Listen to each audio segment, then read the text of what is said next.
सीतापुर समेत समूचे देश में बीएसएनएल की जो सेवाएं हैं उनको सुधारने की दिशा में सीतापुर के सांसद और अन्य पिछड़ा वर्ग संसदीय बोर्ड के चेयरमैन राजेश वर्मा ने एक बड़ी पहल की है।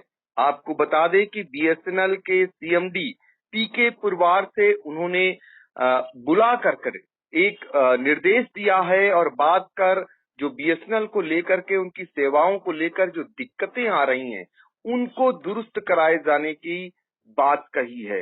क्या कुछ मीटिंग में निकला है, क्या कुछ निर्देश दिए गए हैं? आई इंडिया से जुड़ चुके हैं सीतापुर के सांसद और अन्य पिछड़ा वर्ग संसदीय समिति के चेयरमैन राजेश वर्मा जी, आपका स्वागत है। पहला सवाल सर ये है कि आज जब बीएसएनएल के जो सीएमडी हैं पीके पुरवार साहब से आपकी भेंट हुई तो किन किन मुद्दों को लेकर के भेंट हुई, क्या निर्देश दिए गए हैं?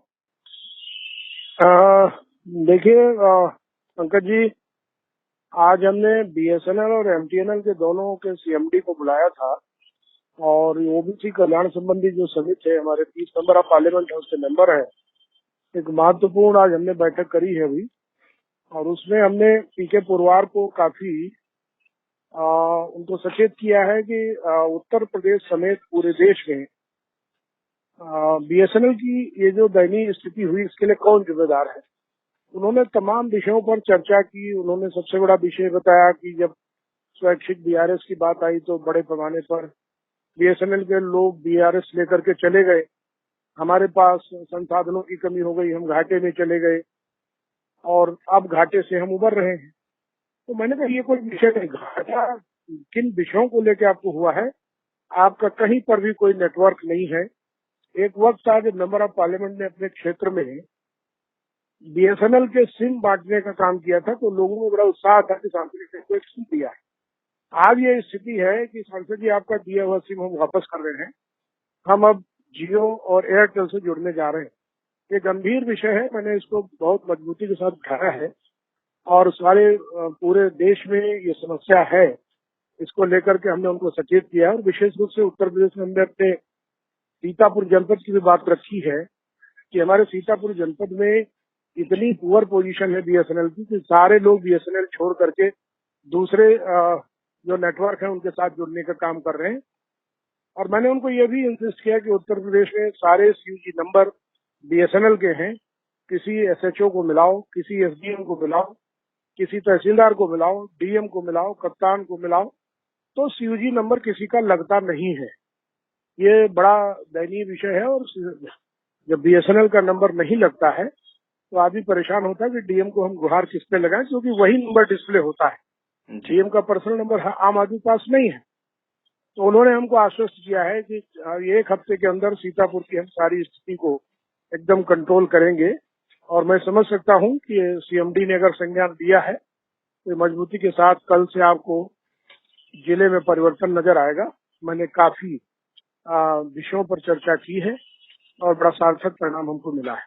तो सीतापुर वासियों के लिए एक बहुत अच्छी खबर आ रही है कि बीएसएनएल की खासकर जो सेवाएं जो पिछले लंबे समय से ठीक नहीं चल रही थी, खासकर उनकी जो नेटवर्किंग व्यवस्था थी वो एक समान ध्वस्त होती जा रही थी, लोग दूसरे नेटवर्किंग पे आ रहे थे। इसको लेकर के सीतापुर के सांसद राजेश वर्मा काफी गंभीर दिखे और वो चूंकि चेयरमैन हैं अन्य संसदीय समिति के, तो इसको लेकर के उन्होंने आज जो बीएसएनएल और एमटीएनएल के जो सीएमडी थे उनको आज बुलाया और उनके साथ विधिवत बातचीत की।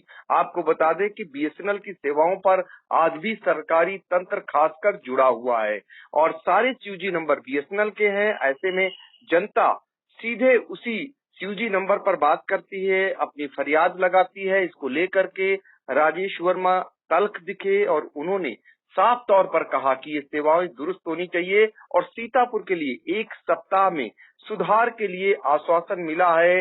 बड़ी बैठक हुई है, बड़े स्तर की बैठक हुई है।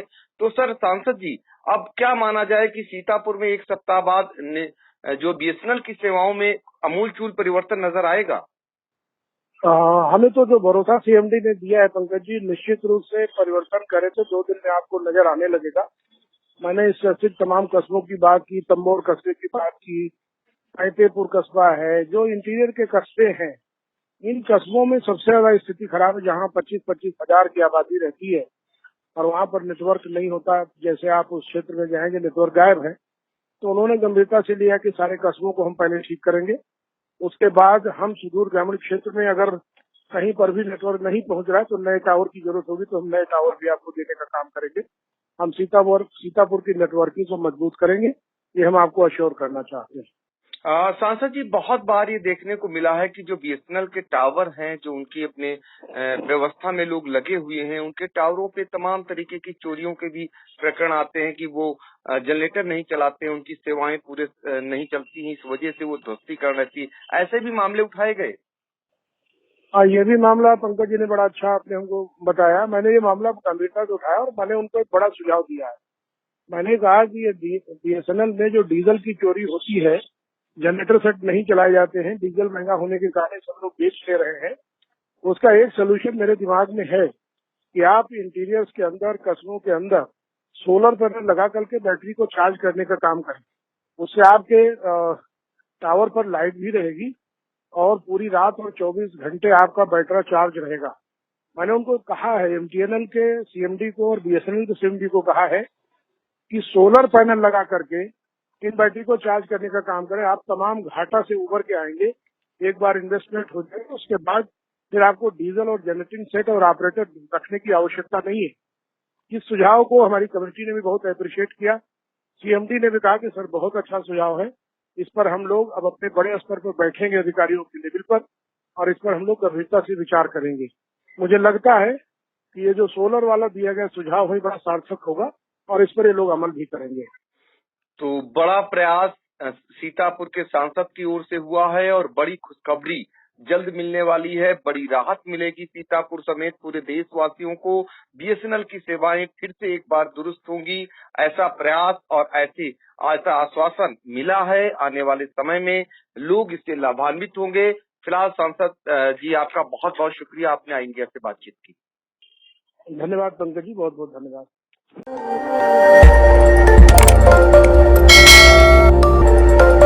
खबर आपकी, नजर हमारी। देखते रहिए आई इंडिया।